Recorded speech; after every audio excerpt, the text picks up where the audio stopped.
واحد من أكتر المواضيع اللي بتتكرر في امتحان الآيلتس هو العولمة globalization، والكلمة دي بتتنطق بطريقتين، واحدة British globalization وواحدة American وهي globalization. بس أكيد في ناس في US بتنطقها globalization برضو عادي جدا. الفيديو دوت هيكفر كل حاجة لها علاقة بالعولمة. بنشوف فيه سؤال من Writing Task 2 وموديل أنسر عليه. إيه هو تعريف العولمة؟ الديفينيشن بتاع globalization هي بتتعرف بإن هي globalization is the process by which countries, economies, and people around the world become more connected and interdependent. العولمة هي العملية اللي تصبح من خلالها الدول، الاقتصادات والشعوب حوالين العالم أكثر ترابطاً. كل حاجة بتكون مرتبطة ببعض. و-interdependent بمعنى معتمد على بعض. This happens through trade, technology, communication, and cultural exchange. وده بيحصل من خلال التجارة، التكنولوجيا، ووسائل الاتصال والتبادل الثقافي. In simple terms, globalization means that the world is becoming more like a single community where goods, ideas, and information move easily across borders. In simple terms يعني بصورة مبسطة العولمة معناها إن العالم بقى عامل زي ما يكون مجتمع واحد، والمجتمع دوت بيتم فيه تناقل للسلع goods, ideas الأفكار information المعلومات easily يعني بسهولة و across borders يعني عبر الحدود. من الآخر إن تقريبا ما بقاش فيه حدود ما بين الدول. شوية مصطلحات بقى أنت ممكن تحتاج إن أنت تتعلمها علشان تتعلم أكتر عن الموضوع وتكتب عنهم. وبرضه في الموديل أنسر اللي هوريها لك في آخر الفيديو هيكون فيها نفس الكلام ده. Global trade التجارة العالمية the exchange of goods and services between countries around the world التبادل للسلع والخدمات ما بين دول العالم. Cultural exchange التبادل الثقافي the sharing of traditions, values, and lifestyles between people from different countries المشاركة بتاعة التقاليد والقيم وأنماط الحياة ما بين أشخاص من دول مختلفة. Economic growth النمو الاقتصادي an increase in a country's production and wealth over time زيادة إنتاج وثروة الدولة مع مرور الوقت. Multinational companies الشركات المتعددة الجنسيات large businesses that operate in more than one country شركات كبيرة بتشتغل في أكتر من دولة. International markets الأسواق الدولية places where goods and services are bought and sold across different countries دي الأماكن اللي بيتم فيها بيع وشراء السلع والخدمات ما بين الدول المختلفة. Technological advancement التقدم التكنولوجي the development of new and improved technologies التطوير بتاع التقنيات الجديدة والمحسنة.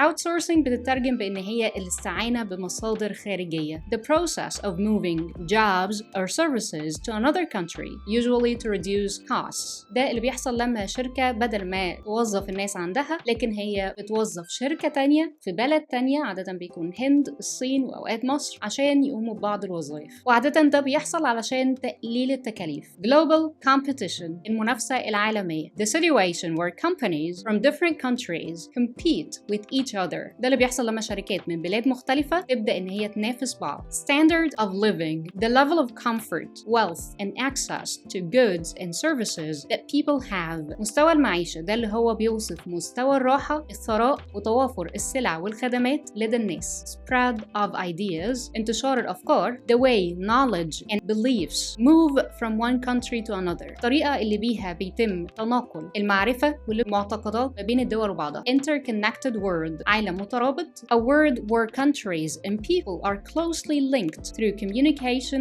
trade and technology عالم بتكون فيه الدول والشعوب مرتبطة ببعض بشكل وثيق من خلال الاتصال والتجارة والتكنولوجيا. طبعا واحد من أهم المشاكل اللي بتحصل نتيجة للعولمة هي فقدان الهوية الثقافية the loss of cultural identity the gradual disappearance of local traditions and customs due to global influences اللي هو الاختفاء التدريجي للتقاليد والعادات المحلية بسبب التأثيرات العالمية. تعالوا بقى نشوف واحد من الأسئلة بتاعة Writing Task 2 Globalization has changed the way people live العولمة غيرت الطريقة اللي الناس عايشة بيها. Do you think this is a positive or a negative development؟ هل بتعتقد إن ده تطور إيجابي ولا سلبي؟ هنا السؤال هو purely بيسأل عن رأيك. في الopinion essay إحنا بنكتب علشان نعمل support لرأينا حتى لو بنقول وجهات نظر مختلفة إحنا بس بنقولها علشان ننفيها بعد كده ونقول إن في الآخر رأينا هو صح. تعالوا نشوف الموديل أنسر اللي عندنا وهيبان قصدي إيه بالظبط. القطعة الأولانية بتاعة المقدمة introduction paragraph بيقول Globalization has dramatically transformed the way people live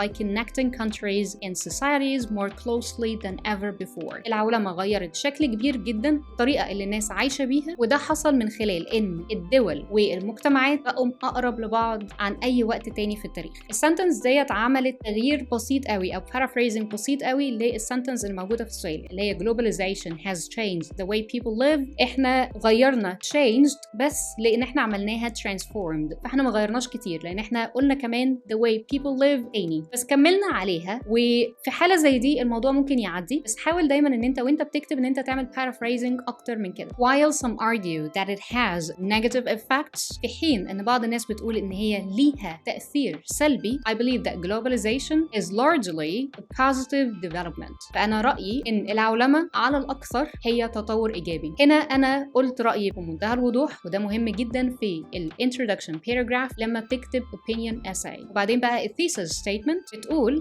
the rationale behind my perspective will be examined in the following lines. المنطق أو الأسباب اللي ورا رأيي هنناقشها في السطور الجاية. ممكن في ال opinion essay إن أنت تكتب 2 body paragraphs بس، تكتب قطعتين أنت بتناقش فيهم رأي. هنا أنا كاتبة 3 و that's okay، أنت ممكن تعمل دوت برضو. One of the main advantages of globalization is the increase in global trade and economic growth. واحد من أهم المميزات للعولمة هي الزيادة في التجارة العالمية والنمو الاقتصادي. Countries can now access international markets. البلاد المختلفة دلوقتي قادرة على الوصول للأسواق العالمية. ده نتج عنه إيه؟ Allowing businesses to expand and create more job opportunities. وده سمح للشركات إن هي تتوسع وده خلق فرص عمل جديدة. Multinational companies for example، على سبيل المثال الشركات المتعددة الجنسيات operate across borders، بيشتغلوا عبر الحدود and contribute، وبتشارك to the development of many economies، وبتشارك في التطور العديد من الاقتصادات. As a result، نتيجة لذلك the standard of living in many countries has improved significantly. مستوى المعيشة في الكثير من البلاد اتحسن على درجة كبيرة جدا. Body paragraph 2 بقى بيقول إيه؟ Another important benefit is the spread of ideas and cultural exchange. ميزة تانية مهمة جدا وهي انتشار الأفكار والتبادل الثقافي. Through technological advancement، من خلال تطور التكنولوجي and the internet، people can learn about different cultures, traditions and perspectives. الناس قادرة إن هي تتعلم عن الثقافات المختلفة، العادات والتقاليد المختلفة، وكمان الآراء ووجهات النظر المختلفة. ده بقى عمل إيه؟ This has helped create a more open-minded and interconnected world. ده ساعد في خلق عالم هو أكثر انفتاحاً. For instance، على سبيل المثال، individuals can easily communicate with others from different countries, which was much more difficult in the past. الأفراد دلوقتي قادرة إن هي تتواصل مع ناس من بلاد مختلفة، وده كان صعب جدا في الماضي. احنا هنا كتبنا body paragraph 1 و body paragraph 2 علشان ندعم وجهة نظرنا بإن التطور دوت هو تطور إيجابي. لكن لو فضلنا نكمل كلام بصورة إيجابية بس، هيبان إن احنا ما عندناش ما يسمى ب critical thinking، يعني متمسكين برأينا وبنحاول نقنع الناس بيه من غير ما نبص للأمور من زاوية محايدة. فهنا عندنا body paragraph ثالث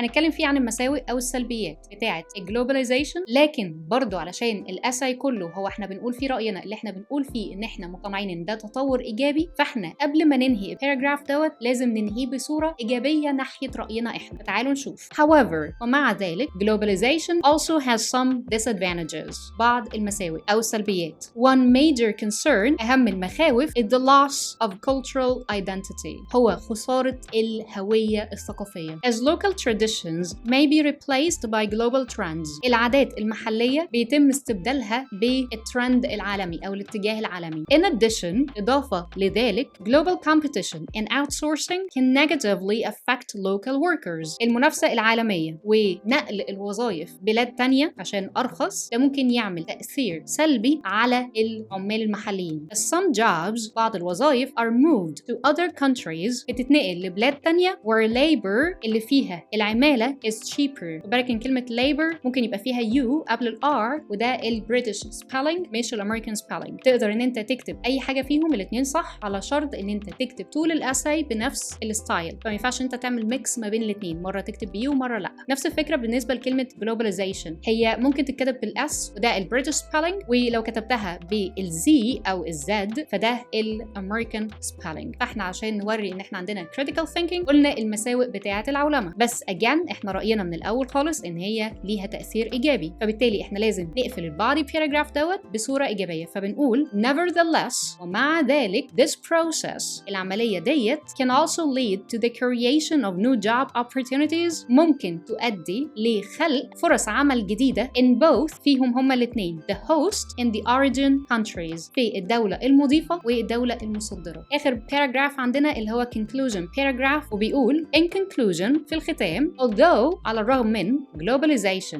can lead to certain challenges على الرغم من إن العولمة بتؤدي لبعض التحديات its benefits الفوائد بتاعتها such as economic growth, cultural exchange and improved living standards زي النمو الاقتصادي، التبادل الثقافي والتحسين بتاع مستوى المعيشة outweigh يعني وزنه أكتر بكتير قوي من إيه بقى؟ outweigh its drawbacks يعني الفوائد أكتر بكتير من العيوب. Therefore ولذلك I believe it's a positive development overall. أنا أعتقد إن هي تطور إيجابي في المطلق. بكده نكون خلصنا الفيديو دوت. أتمنى إن أنت تكون استفدت منه. تقدر إن أنت تاخد الكلمات الجديدة الأفكار الجديدة اللي إحنا لسه واخدينها في الفيديو دوت وتكتب عنها في الكومنتس كنوع من أنواع إن أنت بتشارك مع الناس لما الناس تدخل تقرأ وتشوف essays مختلفة فنتعلم من بعض. وما تنساش إن أنت تتابع القناة، تعمل لايك، شير، سبسكرايب، ولو عندك أي سؤال اكتبه في الكومنتس. و thank you for watching and see you next time.